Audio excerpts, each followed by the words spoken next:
Episode की शुरुआत में हम यूरू को देखते हैं। वह एक अपार्टमेंट में आ रहा होता है, जहां वह देखकर सरप्राइज हो जाता है कि ये अपार्टमेंट कैसे बने हुए हैं, यहाँ लोग कैसे रहते हैं। कुछ देर पहले यूरू राइट और लेफ्ट इन बिल्डिंग्स को कैसल कह रहे थे, और अब उन्हें पता चल रहा होता है कि अंदर से ये कैसल कैसे दिखते हैं। हाना उन्हें घर की चीजों के बारे में समझा रही होती है। धीरा के लिए वेस्टर्न स्टाइल रूम होता है, लेकिन हाना यूरू को ततामी वाला रूम देती है। उसे देखकर यूरू काफी सरप्राइज हो जाता है, क्योंकि उसके गांव में ऐसी ततामी सिर्फ किसी स्पेशल इवेंट पर या फिर आसा इस्तेमाल करती थी। यूरू को उस मैट पर लेटकर काफी अच्छा लग रहा होता है। तभी अचानक दो जानवर आते हैं। हाना उन्हें इंट्रोड्यूस करवाती है। उनके नाम जेंको और कोरो होते हैं। तभी लेफ्ट और राइट यूरू के पास बैठते हैं और खुद को इंट्रोड्यूस करवाते हैं कि वे इस लड़के के डीमंस हैं, जिन्हें लेफ्ट और राइट कहा जाता है। राइट बताता है कि वह राइट है और उसके बगल में लेफ्ट है। हाना बताती है कि ये उसके डीमंस हैं। जेंको को tiger at the front door कहा जाता है और कोरो को वुल्फ एट द बैक। यूरू उन्हें ठीक से ग्रीट करता है। इसके बाद हाना बताती है कि इस अपार्टमेंट का नाम दानू रखा गया है। वह धीरा का सरनेम इस्तेमाल नहीं करती, क्योंकि उसके दुश्मन उसका नाम जानते हैं। इसलिए हाना यूरू से भी यही नाम इस्तेमाल करने को कहती है। यूरू पूछता है कि क्या सबके फैमिली नेम होते हैं। हाना बताती है कि नीचे की दुनिया में लगभग हर किसी के पास फैमिली नेम होता है। धीरा बीच में बोलता है कि हाना के पास तो अपने पहाड़ भी हैं। यह सुनकर यूरू और ज्यादा सरप्राइज हो जाता है। हाना बताती है कि वह जगह उसे अपनी फैमिली से मिली है, लेकिन वह उसे बेचना नहीं चाहती। यूरू कहता है कि वह कभी वहां हंटिंग के लिए जाना चाहेगा। धीरा बताता है कि यहाँ हंटिंग के लिए लाइसेंस चाहिए होता है।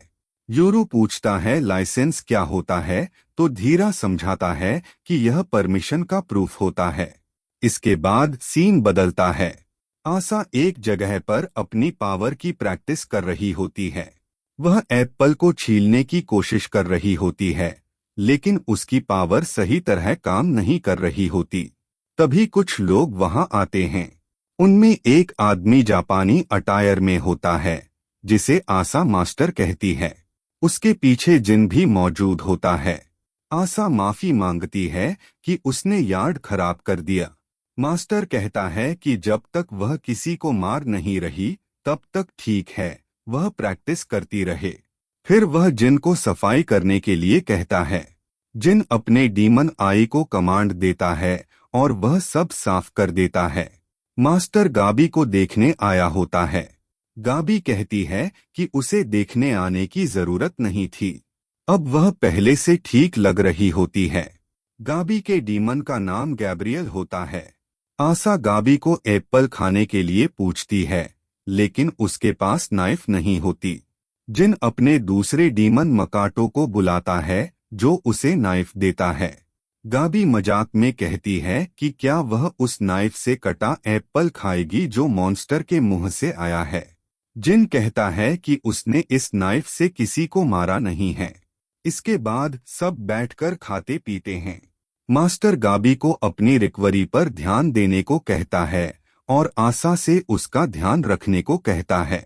वह आसा को भी वहीं छिपकर रहने के लिए कहता है, क्योंकि अगर लोगों को पता चल गया कि पहाड़ से आसा और उसका भाई अलग हो चुके हैं, तो कुछ लोग उन्हें ढूंढने आ सकते हैं। कागेमोरी क्लैन के लोग भी ऐसा कर सकते हैं। मास्टर कहता है कि यहाँ वह सुरक्षित रहेगी और जिन यूरू को ढूंढ लाएगा। आसा मान जाती है। जिन कहता है कि उसे नहीं पता यूरू कैसा दिखता है। गाबी कहती है कि उसे फोटो लेनी चाहिए थी। तभी आसा तुरंत यूरू की ड्राइंग बना देती है। गाबी और गैब्रियल भी ड्राइंग बना देते हैं। जिन तीनों पोस्टर लेकर निकलता है। तभी आसा बताती है कि यूरू के पास उसके अपने डीमंस हैं और उनकी सूंघने की शक्ति बहुत तेज है।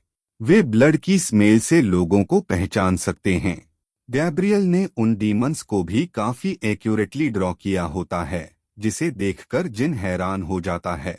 इसके बाद सीन वापस हाना के अपार्टमेंट में आता है। धीरा ने शेव कर ली होती है। हाना कहती है कि अब वह पहले से भी ज्यादा खराब लग रहा है। धीरा मजाक में कहता है कि अभी शादी हुई है और उसकी बीवी उसे अभी से परेशान करने लगी है।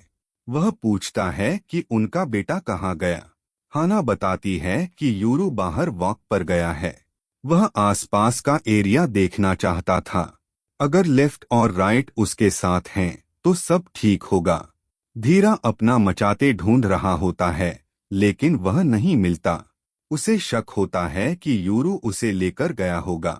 अगर पुलिस ने उसे हथियार के साथ पकड़ लिया तो दिक्कत हो सकती है। हाना गुस्सा हो जाती है क्योंकि उसने यूरू से कहा था कि किसी भी मुसीबत से दूर रहना। अब हम यूरू लेफ्ट और राइट को देखते हैं। यूरू बाहर खड़ा होकर इस नई दुनिया को देख रहा होता है। उसे ये दुनिया बहुत बड़ी और चमकदार लगती है। ऊंची बिल्डिंग्स देखकर उसे लगता है जैसे तारे जमीन को छू रहे हों। राइट कहता है कि इतनी बड़ी दुनिया में एक इंसान को ढूंढना बहुत मुश्किल होगा। यूरो आशा को ढूंढना चाहता है। लेफ्ट कहती है कि अगर आशा भी उसे ढूंढ रही होगी तो वह उस तक पहुंच ही जाएगी। यूरो पूछता है कि क्या वे दूसरे डीमंस को सेंस कर सकते हैं। लेफ्ट हाँ कहती है। यूरो पूछता है कि क्या उन्हें आशा के ब्लड की स्मेल याद है। राइट कहता है हाँ। यूरो बताता है कि धीरा ने कहा था कागेमोरी के पास कई डीमन यूजर्स हैं, इसलिए उन्हें ऐसी जगह ढूंढनी चाहिए जहां कई डीमंस हों और जहां उसके जैसे ब्लड की स्मेल आ रही हो। लेफ्ट और राइट अपनी पावर इस्तेमाल करते हैं और गोल्डन और रेड लाइन जैसे रूप में बदल जाते हैं। राइट यूरू को लेकर उड़ जाता है। वे एक जगह पहुंचते हैं जहां यूरू उतरते ही उल्टी करने लगता है। राइट बताता है कि उसने यहाँ यूरू जैसा ब्लड स्मेल किया है और यहाँ डीमंस भी हैं। वे आगे जाकर एक पार्किंग लॉट में पहुंचते हैं। वहां जिन दो और लोगों के साथ खड़ा होता है और फोन पर बात कर रहा होता है। यूरू लेफ्ट और राइट दूर से छिपकर उसे देख रहे होते हैं। लेफ्ट और राइट बताते हैं कि सामने वालों के पास डीमंस भी हैं और आशा से कुछ कनेक्शन भी है। अगर उन्होंने उन्हें सेंस किया है तो उनके डीमंस ने भी इन्हें सेंस कर लिया होगा। तभी आशा जैसी दिखने वाली लड़की सामने आती है। यूरू तुरंत हमला करने के लिए आगे बढ़ता है, लेकिन राइट उसे रोकता है और बताता है कि जो स्मेल आ रही थी वह आशा की पुरानी स्मेल थी, नई नहीं। यानी यह इम्पोस्टर हो सकती है। तभी जिन का डीमन आई यूरू पर हमला करता है। जिन ने आशा का ब्लड अपने साथ लाया था क्योंकि उसे पता था कि यूरू के डीमंस ब्लड की स्मेल पहचान सकते हैं। आशा जैसी दिखने वाली लड़की असली आशा नहीं होती, बल्कि जिन ने अपने मॉन्स्टर की मदद से बनाई होती है। जिन पहचान जाता है कि यूरू ही आशा का ट्विन ब्रदर है। वह अपना नाम कागेमोरी जिन बताता है और कहता है कि ये उसके डीमंस हैं, जिन्हें स्कैवेंजर कहा जाता है। दूसरी तरफ हाना यूरू को लेकर परेशान हो रही होती है। धीरा थोड़ा नॉर्मल होता है, लेकिन हाना ज्यादा परेशान होती है। वे मेडिकल बिल तक की बात सोचने लगते हैं क्योंकि यूरू का रजिस्ट्रेशन और हेल्थ इंश्योरेंस कुछ भी नहीं है। अगर उसे चोट लगी तो पूरा बिल इन्हीं को भरना पड़ेगा। हाना जेंको को यूरू की जैकेट सूंघाकर उसे ट्रैक करने के लिए कहती है। डॉग वाला डीमन उसे ट्रैक करने निकल जाता है। बिल्ली वाला डीमन तो मैप तक इस्तेमाल कर रहा होता है, जिसे देखकर धीरा भी हैरान हो जाता है। वापस पार्किंग लॉट में जिन यूरू को बताता है कि उसका गांव दोनों ट्विंस को वहीं रखना चाहता था। जब गांव पर अटैक हुआ तो यूरू वहां से भाग गया। जिन कहता है कि उसने हर संभावना के हिसाब से तैयारी कर रखी थी और यूरू खुद सामने आ गया, जिससे उसे ढूंढने की परेशानी खत्म हो गई। यूरू उस डीमन के दांतों से निकलने की कोशिश करता है, लेकिन वह फंसा रहता है। येलो बाल वाला आदमी लेफ्ट और राइट को बाहर आने के लिए कहता है। लेफ्ट और राइट प्लानिंग कर रहे होते हैं। उन्हें हथियारों की कोई स्मेल नहीं आती, लेकिन आसपास और डीमंस मौजूद होते हैं। लेफ्ट और राइट बाहर आते हैं। येलो बाल वाला कहता है कि उनका मास्टर उनके पास है, अगर वह जिंदा रहना चाहते हैं तो रुक जाएं। लेकिन लेफ्ट और राइट रुकते नहीं। यूरू उनसे माफी मांगता है कि उसने अपना टपर खो दिया। राइट कहता है कि कोई दिक्कत नहीं। जिन हैरान होता है कि यूरू के डीमंस अपने मास्टर को ऑर्डर कैसे दे रहे हैं। येलो बाल वाला कहता है कि डीमंस अपने मास्टर को प्रोटेक्ट करते हैं। राइट हंसकर कहता है कि वे ऐसे ही काम करते हैं। तभी जिन मकाटो को तैयार करता है और मकाटो अपने मुंह से ढेर सारे हथियार निकाल देता है। सब लेफ्ट और राइट पर गोलियां चलाने लगते हैं, लेकिन उन पर कोई असर नहीं होता। बड़ी गन्स और मिसाइल जैसे हमले भी वे झेल लेते हैं। फिर मकाटो वही स्टोन फेंकता है जिसे आसा ने प्रैक्टिस के दौरान तोड़ा नहीं था। वह राइट को लगता है। टकला आदमी लेफ्ट पर हमला करने आता है, लेकिन लेफ्ट उसे उठाकर फेंक देती है। जिन तलवार लेकर राइट को मारने आता है, लेकिन तलवार टूट जाती है। अब लेफ्ट और राइट थोड़ा सीरियस होने लगते हैं, क्योंकि सामने वालों के पास हथियार आ चुके होते हैं। येलो बाल वाला अपना डीमन बुलाता है, जो एक टर्टल होता है। दूसरी तरफ राइट पर एक रैबिट डीमन हमला कर रहा होता है। टर्टल लेफ्ट पर बहुत ज्यादा वजन डाल देता है, जिससे वह दबने लगती है। यूरू सोचता है कि वह क्या कर सकता है। वह अपनी नाइफ उठाकर टर्टल पर फेंकता है। जैसे ही टर्टल हटता है, लेफ्ट यूरू के पास पहुंचती है और उस डीमन के दांत तोड़ देती है जिसने उसे पकड़ रखा था। यूरू भागता है और राइट को लाइट्स बुझाने का कमांड देता है। राइट सारी लाइट्स बुझा देता है और चारों तरफ अंधेरा हो जाता है। यहाँ येलो बाल वाले का नाम हारो पता चलता है। उसका रैबिट डीमन कहता है कि लड़का और उसके डीमंस दूर भाग रहे हैं, लेकिन जिन समझ जाता है कि रैबिट झूठ बोल रहा है, क्योंकि उसे आसा की बात याद होती है। आसा ने बताया था कि यूरू का दिमाग एक हंटर जैसा है। तभी दिखता है कि यूरू जिन के पास पहुंच चुका है और उस पर अटैक करने वाला होता है। जिन बच तो जाता है, लेकिन उसे चोट लग जाती है। मकाटो लाइट जलाता है। यूरू जिन के गले पर नाइफ रख देता है। लेफ्ट और राइट छिपे हुए होते हैं। हारो कहता है कि ये कैसे डीमंस हैं जो अपने मास्टर को छोड़कर भाग जाते हैं।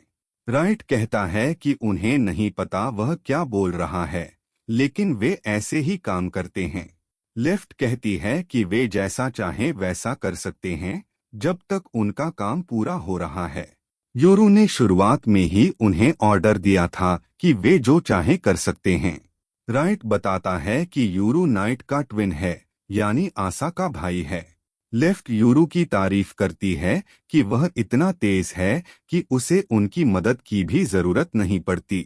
हारो कहता है कि उन्हें अपने मास्टर पर बहुत भरोसा है। राइट कहता है कि अगर यूरू ने जिन को नहीं पकड़ा होता तो वे खुद पकड़ लेते, क्योंकि वे अंधेरे में भी सूंघ सकते हैं। जिन मानता है कि यूरू पहाड़ों में रहा है, इसलिए उसके सेंसेस बहुत तेज हैं। यूरू जिन से पूछता है कि क्या उसने उसके गांव पर अटैक किया था। जिन कहता है कि उसने खुद अटैक नहीं किया, लेकिन करवाया था। यह सुनकर यूरू गुस्से में उसे मारने वाला होता है। हारो के साथ खड़े दोनों आदमी आगे बढ़ते हैं, लेकिन लेफ्ट उन्हें रोक देती है। यूरू खुद को कंट्रोल करता है और जिन से कहता है कि वे जो चीज दूर से लोगों को बुलाने के लिए इस्तेमाल करते हैं, उसका इस्तेमाल करके आसा को यहाँ बुलाएं। यानी यूरू चाहता है कि जिन स्मार्टफोन से आसा को कॉल करे, क्योंकि उसे अपनी बहन से बात करनी है। यहीं पर एपिसोड खत्म हो जाता है।